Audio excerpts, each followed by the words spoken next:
여러분 창업은 어떨 때 하시나요? 저도 창업을 딱 두 번째 한 거예요. 처음에는 이제 30대 때 열정이 굉장히 가득할 때 시작했고, 두 번째 창업은 40대 초반에 시작했습니다. 첫 번째 창업하고 저도 두 번째 창업하고는 차이가 많이 나는데요. 첫 번째는 꿈만 갖고 창업을 했다 그러면, 두 번째 창업은 어느 정도 이게 가능성도 타진해보고, 혹시 도망갈 길도 있는지 없는지 타진해보고 여러 가지 했다고 이제 생각을 합니다. 이제 두 가지 이제 그래서 제가 한 경우와 제가 이제 컨설팅이나 강의를 하면서 사람들하고 만났을 때의 사람들의 패턴을 보니까 어떻게 보면 거의 이제 대동소이하더라고요. 그래서 한번 정리를 해본 겁니다. 창업을 왜 할까? 두 가지잖아요. 크게 보면은 이제 꿈을 찾아서 달리는 경우와 또 하나는 생계를 위해서 창업하는 경우가 많죠. 이게 크게 나누면은 꿈을 찾아서 달리는 사람들은, 그러니까 그쪽을 향해 달리는 사람들은 보통 젊은 층이 많고요. 생계형 창업은 뭐 중년 이후, 그러니까 40대 중후반부터 50대, 60대가 생계형 창업이라고 말할 수 있습니다. 저는 이제 상담을 하다 보면 극명하게 차이가 있어요. 뭐 준비가 잘 돼 있는 거는 아무래도 경험이 많은 40대 중반이긴 하는데, 너무 현실적이다 보니까 어떻게 보면은 이제 크게 규모가 커지거나 이런 현상은 별로 좀 덜한 것 같다는 생각을 합니다. 제가 확인해 보면은 이제 두 가지 나눠볼게요. 한번 이제 꿈을 찾는 창업, 보통 잘 아시겠지만 20대라든가 30대, 40대 초반이 많이 있습니다. 주로 젊은 층이 이제 많이 해당이 되고요. 이들은 이제 보통 이제 우리가 말하는 도전 정신, 벤처의 정신으로 시작하는 경우가 많기 때문에 대부분 아이디어 기반 아이템을 갖고 창업을 시작하고요. 그리고 일반적으로 최근 같은 경우는 보통 컴퓨터 기반, 그 우리가 말하는 온라인 기반으로 해서 플랫폼 사업을 하려고 하는 경우가 상당히 많습니다. 그리고 이제 이 부분이 이쪽 창업이 대다수가 이제 바로바로 매출이 나오는 구조가 아니기 때문에 시작 단계에서 보통 중장기 컨셉으로 많이 하고 있다는 게 차이라고 할 수 있나요? 그래서 보통 이제 크게 보면은 이 다섯 가지 특징을 갖고 있습니다. 일단 그리고 이제 또 두 번째로 한번 비교는 그 다음에 해보겠습니다. 생계형 창업 같은 경우는 그 생계라는 것은 말 그대로 회사에서 명퇴를 하거나 다른 형태로 해서 이제 생계형 창업에 들어가기 때문에 보통 이제 창업하는데 많이 다르죠. 리스크를 가꾸려고 하는 경향들이 거의 없습니다. 굉장히 현실적이에요. 너무나 현실적이다 보니까 실패를 두려워하고 실패를 하지 않으려다 보니까 그 내 자본금 내에서만 움직입니다. 크게 이렇게 많이 이렇게 대출을 받거나 이런 걸 별로 그 하는 거는 약간 이제 조심스럽게 하는 경우가 많죠. 그리고 이제 매출 같은 경우도 하자마자 단기에 바로 나타나야 되기 때문에 아이템도 굉장히 그 다양하지 못하고요. 보통 이제 자기가 이제 보통 가진 그 경력을 기반으로 사업을 한다는 점에서 차이가 있습니다. 경력을 기반으로 하거나 아니면 아까 그 생계형이니까 경력이 기반이 되지 않더라도 바로 매출이 나올 수 있는 그런 창업들. 그러니까 자영업 창업들이 상당히 많은 구조입니다. 그래서 요 제가 두 가지 형태를 만나보니까 거의 비슷한 게 바로 이런 형태예요. 제가 이제 어느 쪽이 좋다, 안 좋다 이제 그런 말씀을 드리는 게 아니라 이런 형태로 하기 때문에 그 성공률이라고 이제 그렇게 말을 하나요? 성공률이라는 걸 말하면은 아무래도 현실적인 그 생계형 창업이 훨씬 더 많다고 저는 이제 보여지고요. 대신에 이제 이쪽 부분은 이제 규모가 커지거나 이런 부분들이 많이 약하기 때문에 나중에 이제 크게 발전한 형태로 가는 거는 아무래도 이 벤처 정신이 강한 뭐 20대, 30대, 40대 초반의 창업이 훨씬 많습니다. 실질적으로도 제 주변에 창업에서 성공을 거둔 경우를 보면은 대다수가 좀 어리면은 30대 후반, 보통은 이제 40대 초반에 많이 이제 창업하신 분들이 가장 비중이 높았던 걸로 이제 기억이 납니다. 그러니까 아직 생계형 창업을 제외하고는 그렇고요. 그리고 이제 20대 같은 경우는 이제 단순히 경험적으로 이제 접근하는 경우가 많아서 이제 성공을 말하기에는 다소 이제 무리가 있는 경우가 좀 많이 있습니다.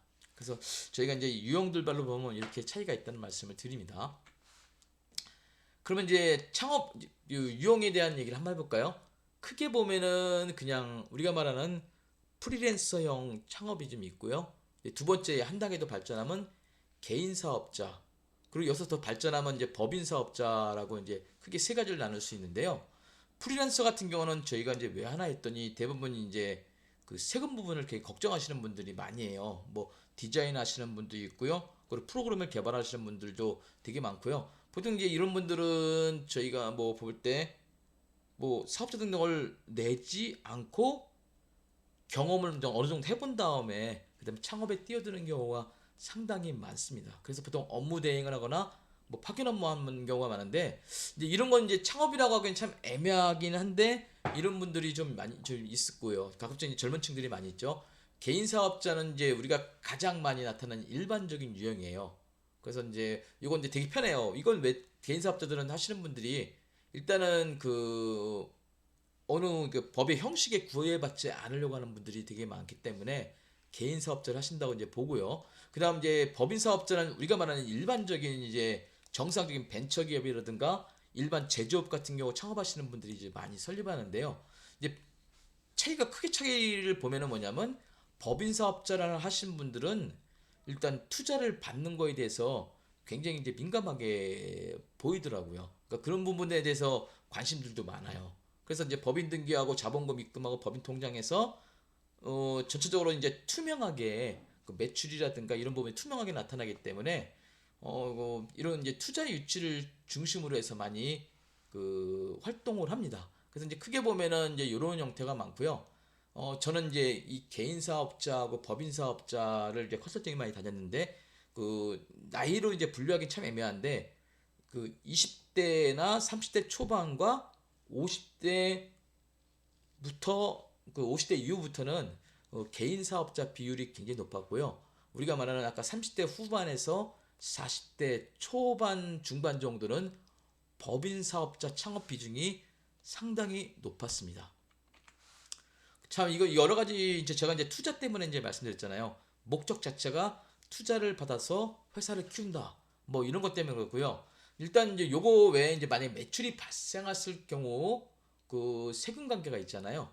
근데 보통 그 우리가 프리랜서고 하는 사람들은 보통 이제 소득세 3.4%뭐 해갖고 뭐 3.4%를 띈다고 하는데 그게 이제 소득세에다가 지방소득세를 플러스해서 3.3%를 많이 띄기 때문에 가장 일반적으로 이제 우리가 말하는 개인 창업의 경우에요. 저 같은 경우도 따지고 보면 부가가치세를 그 받는 그러니까 부가가치세를 내는 세금계산 발행보다는 아무래도 저도 이제 8.8%대예요. 정부 지원 사업 같은 경우 저희가 8.8% 띄는데 8.8%를 띄고 하는 형태의 그 개인 소득이 꽤 많습니다. 지금 강의 같은 것도 그렇고 정보 평가도 그렇고요. 그다음 컨설팅도 상당수가 이런 형태로 많이 받습니다. 이런 건 이제 되게 편하기는 한데 이제 문제가 뭐냐면은 이제 큰 거래처를 만들 수가 없어요. 대부분 이런 경우는 이제 일반적으로 대행 업무가 많잖아요. 대행 업무가 많기 때문에 큰 일을 받지 못한다는 이제 단점이 있는 반면에 좋은 점은 이제 세금 부분도 있고 되게 이제 편하다 그래야 되나요? 여러 가지 편하다는 장점이 있습니다. 개인 사업자 같은 경우는 이제 보통 저희가 세금 계산서를 발행할 수 있는 일반 사업자를 제가 이제 뜻합니다. 일반 개인 사업자. 물론 영세 사업자도 있고 개인 사업자도 있는데 일반 개인 사업자 같은 경우는 되게 편하잖아요. 프리랜서와 마찬가지로 정상적으로 세금도 발행할 수 있으면서 세금 계산서 발행할 수 있으면서 되게 더 편해요. 왜냐하면은 이제 저희가 이제 자본금 얼마에 뭐 돈을 쓰고 어떻고 이런 형태의 그 형식에 구애받지 않게 되게 편합니다. 그래서 보통 일반적으로 매출이 적을 경우 있잖아요. 매출이 뭐 보통 5천만 원, 6천만 원 정도라면은 세율로 따지더라도 훨씬 유리합니다. 여기 나온 것처럼 그 세율이 6%부터 쭉 올라가잖아요. 계속 올라가는데 어느 일정 매출을 넘어가면은 세율이 굉장히 높아지는 구조를 갖고 있어요. 그래서 이제 우리가 평균적으로 보면은 뭐 예전에 한 뭐 8천만 원을 넘긴다. 뭐 기준은 보면 한 1억 원을 잡는데요. 1억을 넘긴다라고 생각하면은 고민을 많이 하게 돼요. 아, 내가 개인 사업자를 하는 것이 유리한가? 아니면 법인 사업자를 하는 것이 유리한가를 갖다 고민을 되게 많이 합니다. 법인 사업자는 이제 과세 표준이 뭐 2억 원이 기본으로 해서 이제 많이 움직이는데요. 2억 이하일 때는 10%, 2억 원에서 200억까지는 20%. 이게 따니까 어느 정도 매출이 넘어가고 억대를 기록하게 되면은 우리 개인 사업자도 법인 사업자로 갈지 안 갈지 고민을 많이 해보셔야 됩니다. 물론 법인 사업자는 법인세를 내고 개인 사업자는 이제 저희 소득세를 내게 되는데요.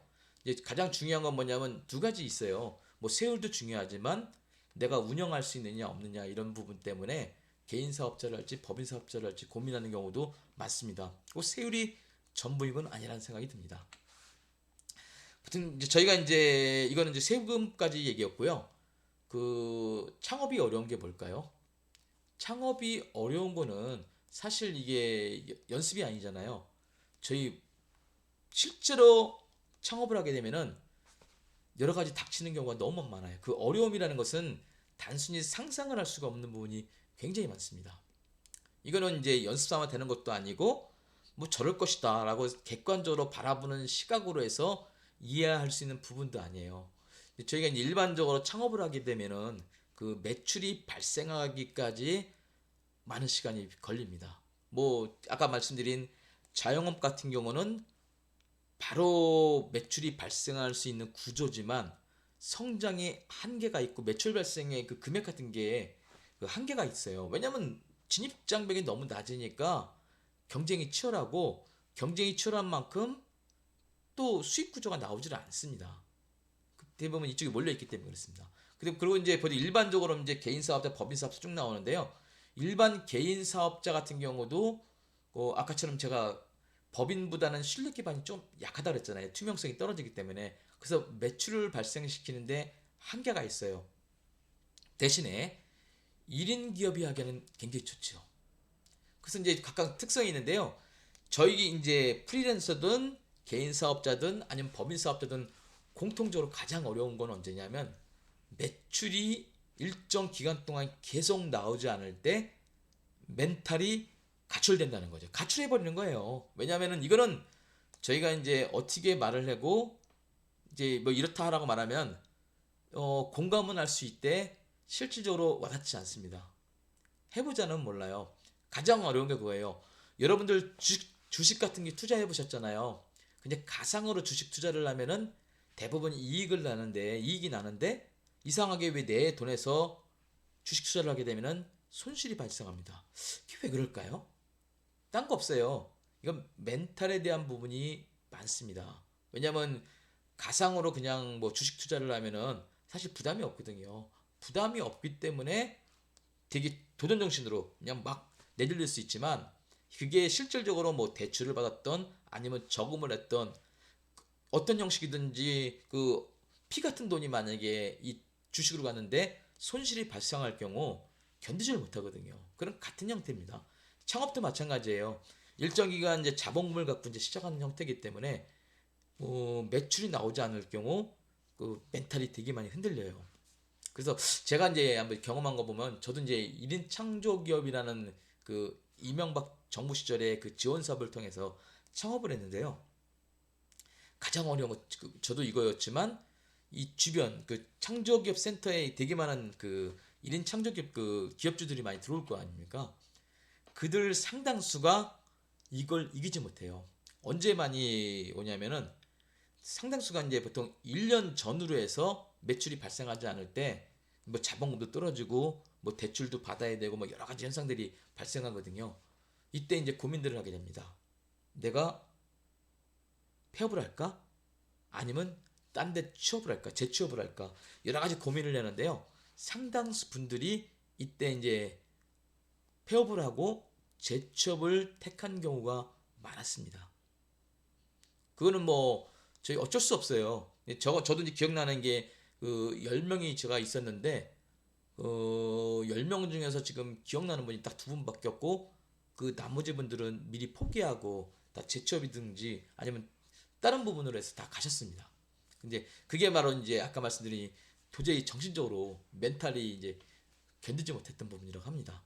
이게 그게 딜레마고 그리고 좀 전에 그 중간중간 계속 나오지만 자금에 대한 부분은 상당히 이제 고민거리죠. 원래는 이제 이렇게 생각하잖아요. 창업에서 이제 사업 계획서를 세우면은 보통 계획을 세워요. 한 6개월 후에는 어떻게든지 매출이 나올 거고 그 매출을 통해서 이제 재투자를 하고 뭐 어떻게 하면은 버틸 수 있고 그중에서 일부를 뭐 대출을 받으면 되고 막 이런 식으로 해서 계획을 꼭 잡는데요.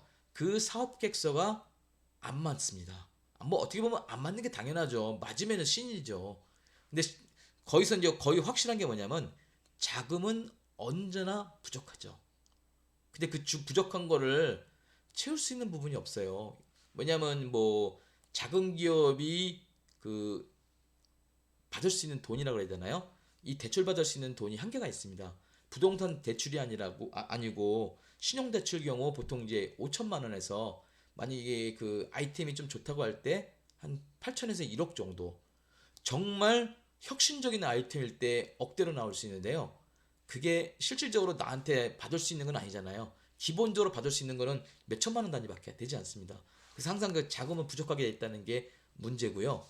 이제 가장 이제 이런 걸 세계를 통틀어서 결국은 이제 동기부여가 없어져요. 매출도 안 나오죠. 정신적으로는 이제 딜레마에 가까웠고 이제 하기도 싫죠. 돈은 없죠. 그럼 나중에는 의욕이 다 상실되는데 이제 그게 이제 창업을 어렵게 만드는 거죠. 자꾸 열심히 해갖고 일정 기간 이 성공의 발판을 만들어야 되는데 그걸 못 해요. 여러분 생각해 보세요. 창업에 어느 정도 돼야 성공이라는 걸 할까요? 적어도 성공은 아니더라도 창업을 통해서 그 자리매김하는데 걸리는 시간은 일반적으로 3년 이상입니다.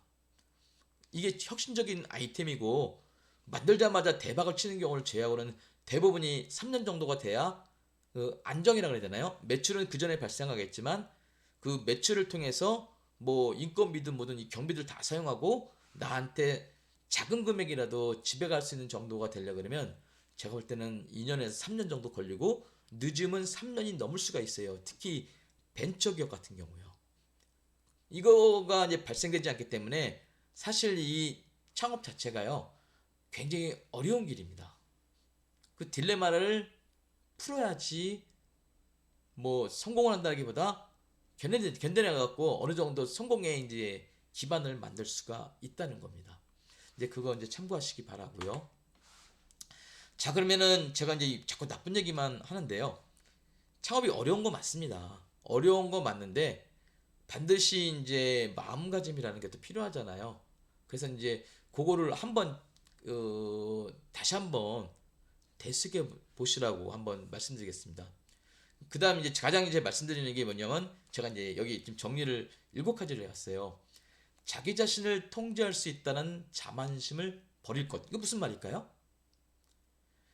그 생각하잖아요. 요즘 직장 다니는 사람들이 직장에서 조직 생활을 하고 막 이렇게 있다가 갑자기 나는 잘할 수 있을 거야 하고 혼자 사무실을 얻어서 사업을 한다면 여러분 어떨 것 같습니까?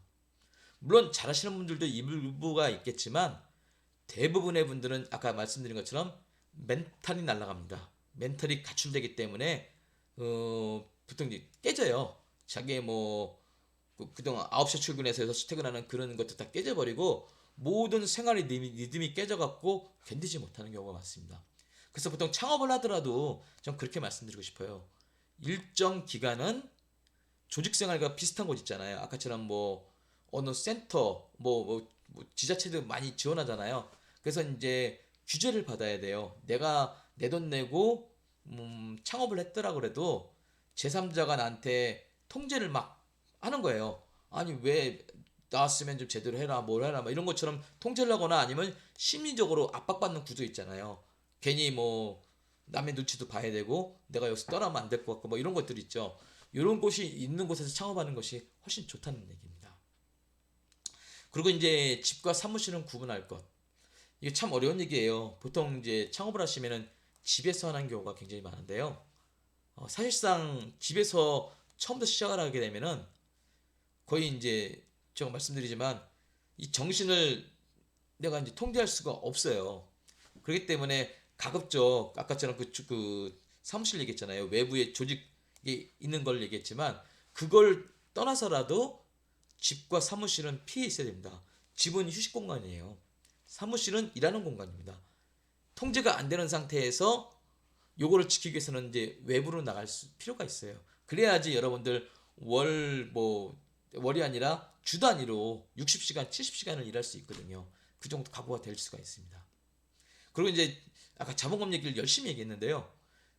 적어도 1년 정도의 수입이 없어도 버틸 자금 보유. 이거 무슨 얘기냐면 여러분들 착각하는 게 있어요. 사업 자본금도 되게 중요해요. 중요하지만 우리 가족이 생활할 수 있는 돈도 필요합니다. 그래야지 멘탈이 흔들리지 않거든요. 주변 사람들이 나를 바라본 주변 사람들이 굉장히 힘들고 그래봐요. 그러면 그 주변 사람들에 의해서 나의 멘탈도 깨지게 돼 있습니다.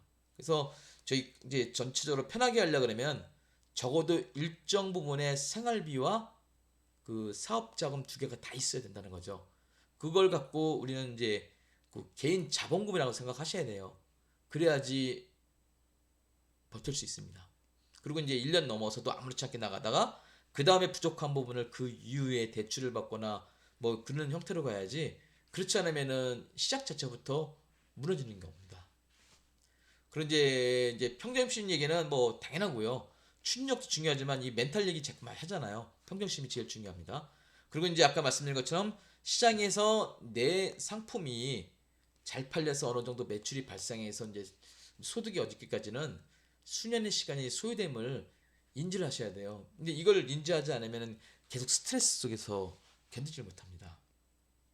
그리고 이제 늘 말씀드리는 게 아까 제가 뭐라 그랬죠? 사업 계획서는 언제나 안 맞습니다. 맞으면 이상한 거죠. 그래도 사업 계획서는 계속 써요. 쓴 다음에 계속 수정을 하더라도 사업 계획서가 없으면은 어떻게 할지 방향 자체도 모르겠거든요. 그래서 그 방향이라도 알기 위해서는 사업 계획서는 반드시 쓰되 그 사업 계획서대로 하다 보면은 이제 시장이 계속 바뀌잖아요. 그러면은 이제 사업 계획서를 수정하면서 이제 그 시장의 형태에 맞춰서 나가는 것이 굉장히 중요하다는 겁니다. 변수가 그만큼 많습니다.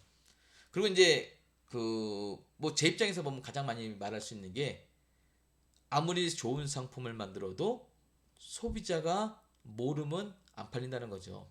그래서 초기 창업자가 만약에 뭔가 상품을 만들어서 밖에 내놓을 때는요. 홍보 마케팅이 가장 중요하다고 볼 수 있습니다. 어떻게 보면 품질 중요하지만 품질보다 더 중요한 게 홍보 마케팅이에요. 사지를 않기 때문에 그렇습니다. 그래서 저희가 이제 반드시 말씀드립니다. 홍보 마케팅이 중요합니다. 선택이 아닌 성공의 필수 조건이에요.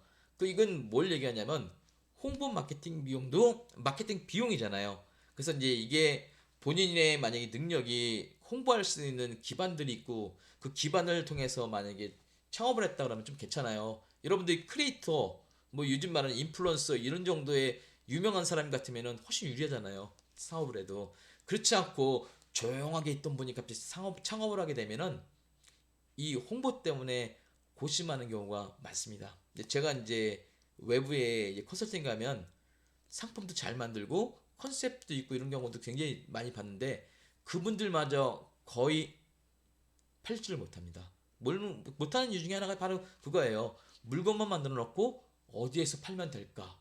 어디에 이걸 유통할까? 이걸 고민만 하기 때문에 시장에 나가지를 못하는 겁니다. 그래서 홍보 마케팅은 무조건 해야 된다는 말씀을 드립니다. 자, 그래서 고려할상을 여러 가지 이제 제가 말했는데요. 수명주기라는 것은 뭐냐면 우리가 말하잖아요. 도입기, 성장기, 성숙기, 그다음 뭐 쇠퇴기, 그다음 막 이렇게 쭉 나오는데 일반적으로 저희가 이 창업을 할 때는 내가 하려고 하는 그 아이템이 시장에서 어느 위치에 있느냐를 꼭 보셔야 됩니다. 뭐 경쟁이 너무 크고 유사 아이템도 너무 많고 시장에서 경쟁이 치열해서 뭐 가격을 막 인하고 뭐 서비스를 많이 주는 형태라 그러면은 여러분들이 들어가나 마나 그 시장에서 깨져요. 반대로 말씀드려서 아무도 몰라요. 나만 아는 제품을 만들어서 이걸 상품화시켜서 시장에 내놓는다 그러면 그 역시 하나도 안 팔립니다. 그래서 제가 볼 때는 이 아이템을 만드는 것도 중요하지만 그 아이템이 시장에서 어느 정도의 소비자한테 전달될까, 그 메시지가 전달될까가 굉장히 중요한 거죠. 이게 이제 굉장히 수명지기가 그래서 중요하다는 거고, 이게 바로 이제 연결되면 내가 그 노리는 내가 이제 공략하고자 하는 그 타겟들, 우리 소비자층에게 인지가 돼 있느냐 아니면 인지를 시켜야 하냐에 따라서 이게 많이 달라지는 거잖아요. 우리가 벤처 상품들은 소비자가 잘 몰라요. 근데 그걸 이제 인지시키기까지 시간이 오래 걸리기 때문에 나중에 대박은 낼 수 있지만 요 과정이 너무 길다는 거거든요. 그래서 보통 그 벤처 정신을 갖고 있는 벤처 기업이 아니라면 일반 그 창업 기업들은 고객이 어느 정도의 노력에 의해서 인지가 될 수 있는 구조가 나와야 된다는 말씀드린 겁니다. 그리고 이제 상품 가능성 이것도 이제 같은 개념으로 보면 되는데요. 아무리 뭐 내가 뭐 아이디어가 좋아도 이게 실질적으로 시장에 내다봐 팔 수 있는 그런 상품화가 되지 않는다면은 사실상 이 중소기업 아니 이 영세기업이 이 과정을 만들어가는 게 쉽지 않은 거죠. 그 두 가지 다 생각하시면 돼요. 세상에는 없는 상품이 없다라는 게 첫 번째 생각해 보시면 되고 내가 상품화되는 게 소비자의 그게 전달될 수 있는 부분이 없다 그러면은 이 역시도 문제가 있다라고 이제 한번 보시면 됩니다. 상품화는 돼야 돼요. 어느 정도 가격대도 형성될 수 있어야 되고 그리고 차별화는 너무 많이 들으셨으니까 알겠지만 그 차별화가 여러 가지가 있어요. 뭐 상품이 꼭 좋아야 된다는 것도 차별화가 되지만 어떻게 보면 이 홍보 마케팅도 차별화가 되거든요. 그러니까 일반적으로 예전 같으면은 그냥 뭐 제품이 좋다 안 좋다 그러지만 요즘엔 어때요? 시장 구도에 뭐 빅데이터를 분석해 보니 소비자가 이런 상품들을 많이 찾고 있더라. 그래서 우리는 그 소비자들이 원하는 상품들 그 빅데이터를 분석해 보니까 소비자들이 이런 걸 원하니까 그 소비자가 원하는 걸 갖고 우리는 그 각각 소비자의 맞춤형으로 뭘 만들었다. 뭐 이런 형태로 해서 이제 뭔가 스토리를 만들어 갈 수 있는 구조가 나와야 되죠. 그래야지 차별화가 될 수 있습니다. 차별화 가능성이 반드시 있어야 됩니다. 그리고 이제 유사 프로그램은 이제 제가 이제 아까 상품도 만들 수 있고 여러 가지 있지만 이 얘기는 왜 썼을까요? 유사 프로그램 뭐 그다음 유사 상품 뭐 이런 거 많이 얘기하는데요. 제가 이거를 쓰는 이유는 여러분들도 잘 알고 계실 겁니다. 사실 그 소비 입장에서 보면은 어떤 상품이 특정하게 딱 나오는데 그 하나밖에 없어요.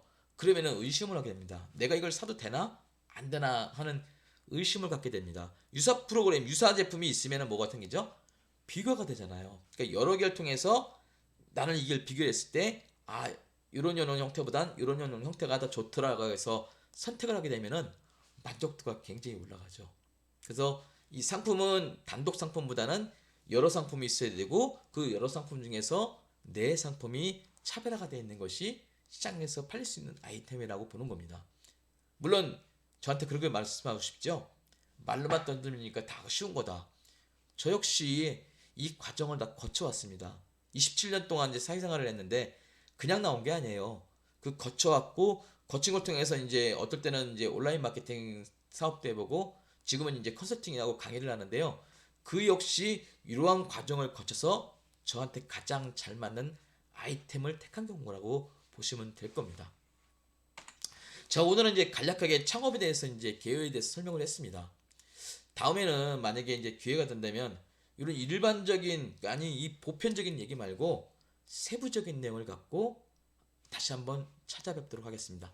감사합니다.